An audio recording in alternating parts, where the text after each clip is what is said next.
What's going on, guys? Boss6 here, picture video, and today I'm here to give you another edition of Rapid Fire album reviews. Now, as you can clearly tell, it's pretty dark outside, and I initially wanted to get this video out earlier, but unfortunately had some things get in my way. But I was able to finally listen to these albums here, and I initially wanted to actually do separate reviews for these, but again, things got in the way, so yeah, I had to take the easy way out. But I'm here to give you guys my thoughts on these albums, nonetheless. Two of them I was actually really anticipated to look for, or really anticipated, and one that I just kind of listened to on a whim because why not? Everyone seems to be reviewing it, so why not? So, yeah, without further ado, let's get into the first album. Of course, I always do these in alphabetical order. We're going to kick off with the first album from Avulsed. Sorry, I got my words mixed up. Phoenix Cryptobiosis. This is the 8th studio album from this Spanish death metal act. This band formed in Madrid in 1991. This is their 8th album overall. This actually came out on the 4th. And that actually on the 7th where all the other albums were released. And this was released on a label called Extreme Music, from what I gathered on the archives. If there's another label that they're on, please feel to write my wrong in the comment section.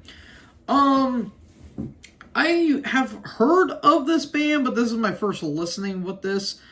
And, well, just going to cut straight to the point. It's an alright album. It's solid for what it is. I feel like this album is better than what it actually is, or trying to be better than it actually is, but unfortunately, there's not a lot of things that really grab me on this album. We go with the opening track, Limbs Regeneration. It has this kind of gothic-like intro, and then these nice doomy sections come in, and it's got a nice incantation vibe that I thought was good. But there were some solid tracks right here. Lacerate the Dominate's pretty good. It has a bit of a Bloodbath vibe and gets some elements of Dismember on there. Blood Monolith has some nice isolated vocals at the beginning. It has like very fast picking and has a very groovy bridge, which I thought was cool. On Rot, it sounds a little bit like Carcass a little bit to me, which I thought was alright. Devotion for Purification or Petrification. Or a Putrefaction. What the hell am I talking about? My bad. Putrefaction. Has a nice isolated drum intro, and it really sounds like Entombed. Like, there's a nice kind of Swedish vibe on here, which I thought was really nice. Unfortunately, though, the album does kind of blend together for me, and while it's not bad, it doesn't have a lot of things that really stood out to me personally. And again, I feel like the album, while not terrible, it's just kind of there for the most part for me. So, yeah, it's not bad, but nothing too great either. It kind of reminds me of Mortal Skull's last album from a couple years ago. It's not bad, but didn't really I didn't really gravitate towards it as much as I would have liked to. It's a good album for what it is, but not too great. I'm going to give it 3.5 stars. Solid album for what it is, but nothing I'm going to return to anytime soon. So, 3.5 stars for me. Next up, we're going to go all the way to Germany. And we're going to be discussing the newest offering from Destruction, Birth of Malice. This is the 16th studio album overall, even though technically it's their 18th album, but they have like 2 re-recorded albums called Thrash Anthems. Which is basically re-recorded songs from their earlier output. This was released on Napalm Records, and it's band formed in Germany in 1982. And these guys are part of the big 3 or big 4 of Teutonic Thrash, if you want to include Tankard in there, but you also have Creator and Sodom in there as well. So, yeah, Destruction kind of stands out a little bit because of the riffs and in terms of the vocals. I mainly consider them the German Megadeth because of the kind of wonky vocals with the big snarl thrown in there and the rest. They really remind me a lot of Megadeth in a way. So you have that going for it. Oh man, I kind of like what I just said about Avulsed. I feel like this album is trying to be better than what it actually is. It's not bad. It's a good album. The problem is it feels very middle of the road. It feels very straightforward. It's very meat and potato sounding, which I kind of do like in a way. But there was nothing, again, that really stood out to me. The title track has this, like, acoustic intro, and it's, like, Middle Eastern vibes on it, and it gets some, like, weird whispers, which I thought was unique. Then we get to the eponymous track Destruction, which it took you almost 45 years to finally come up with a song named Destruction, but who am I to judge? It's very chuggy, has a bit of a creator vibe to it, which I thought was cool. No Kings, No Masters, which was one of the big singles off the album that I listened to. I thought it was a pretty good song. It's like a Megadeth-like track that has like some Slayer moments in there. Scumbag Human Race is pretty nice stompy riffs, but the kind of complaints I have is that with that track, God of Gore and Dealer of Death, those songs have a very wonky transition, and it really takes me out of the song, which is a damn shame too, because I think those songs in particular are really damn good. But again, those transitions really didn't do anything for me. INGST, which Angst, that's a pretty good track, and I do enjoy Evil Never Sleeps. That's a pretty good track as well. And they actually did cover Accepts Fast as a Shark, which was an alright cover. It wasn't bad, but I obviously prefer the original version. But again, not bad, but not that great either. And if I'm going to be completely honest, this is so far the weakest album I've listened to this year. It's okay for what it is, but it feels very middle of the road. I'm going to give it 3.25 star. Again, it's not bad. I still think it's a good album, but again, nothing that really grabbed me. And it sucks to say because I was really looking forward to this album, but it just kind of feels like it's just there. Sorry, but it is. Then we get into the last album I'm going to be talking about today. And this one I was a little anticipated, but I was kind of on the fence about because I'm not a big fan of this band's particular style. And that, of course, is the newest offering from Whitechapel, Hymns in Dissonance. This is the 9th album overall from these guys. This came out on Metal Blade Records. And this is a Knoxville, Tennessee deathcore act, and this band formed in 2006. So there's that for you.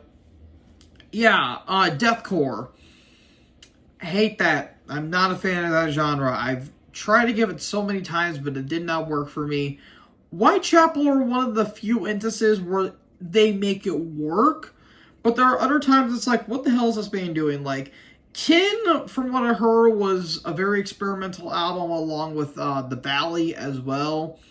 But I heard this is like a more return to form for Whitechapel, and you can clearly tell on this album. And this actually is a bit of a concept album too, where it's about a demonic cult and its leader trying to transport to other dimensions to gain power. You know, kind of a simple concept, but the way that the narrative is go throughout the entire album, I think it really works to the album's strengths. Especially when we get to the opening track, Prisoner 666, atmospheric riffs, and then the growls come in. And my God, the growls on this album are absolutely disgusting throughout. It does have your typical deathcore like breakdowns, which, I mean, it's a breakdown. There's nothing more to it. But what this band does and what this album does differently is that they incorporate some different elements. You get some moments of like old school death metal, melodic death metal, nice clean melodies, some brutal death metal moments, and of course the token death metal breakdown. But there's a lot of different variety on this album, which I really, really, really dig. Let's see, Diabolic Slumber. My God, that is such a dense sounding song. Like, the production on this album, it may sound overproduced, but it has like this big dense vibe to it, which is pretty cool.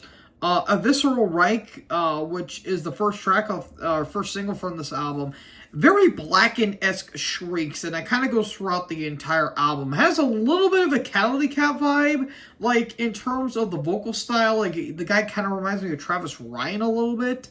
But Ryan has more, diversity in his voice. So I guess you can make a distinction between those two, but obviously Ryan has more diversity in his vocals. But Hate Cult Ritual, I love like the kind of chanting that, which is really nice. Bedlam, Mammoth God is one of the big standouts for me because I just love, I love the melodies of that song in particular. Like a very nice melodic lead, which is really nice. The Abysmal Gospel is really good, and especially Nothing Is Coming for Any of Us, where it leads off into this nice kind of, atonal riffs and really nice atmosphere and dissonance, pun unintended. Kind of sounds like a little bit like Immolation in a way, which I thought was really, really, really nice. And really nice way to end the album. Again, I'm not a deathcore guy by any stretch of the imagination, but I think this was the lone exception because holy shit, this thing was an absolute barn-burner throughout. Again, like, it may seem a little straightforward at points, but there were some things that really kept me invested and really kept me intrigued throughout the entire album. So, I'm going to give this 4 stars. This was a brutal affair throughout, and I absolutely enjoyed damn near every track. Even the instrumental track Ex Infernus, that was a really damn good instrumental. Like, very nice, kind of haunting vibe to it, which I thought was really unique. So, yeah, this was really damn good stuff. I never thought I would actually like a deathcore album, but here we are. But this one has some diversity to it. Again, if you like brutal death metal, melodic death metal, straight ahead death metal, a little bit of a blackened vibe, but with a lot of dissonance and atmosphere, you're gonna love this album as much as I did. So all in all, 4 stars for me. So folks, that concludes this edition of the Rapid Fire album reviews. Yet again, I do apologize for being a little bit lazy, if you will, with this one, but again, things got in the way. So I hope you guys enjoyed this video. If you guys did, make sure you guys leave a like, leave a comment, tap that bigger subscribe button, and tap the bell so when I upload, you guys will be notified. Thank you guys so much for watching this video. Most importantly, join the herd. Talk to us in the next video. Peace out.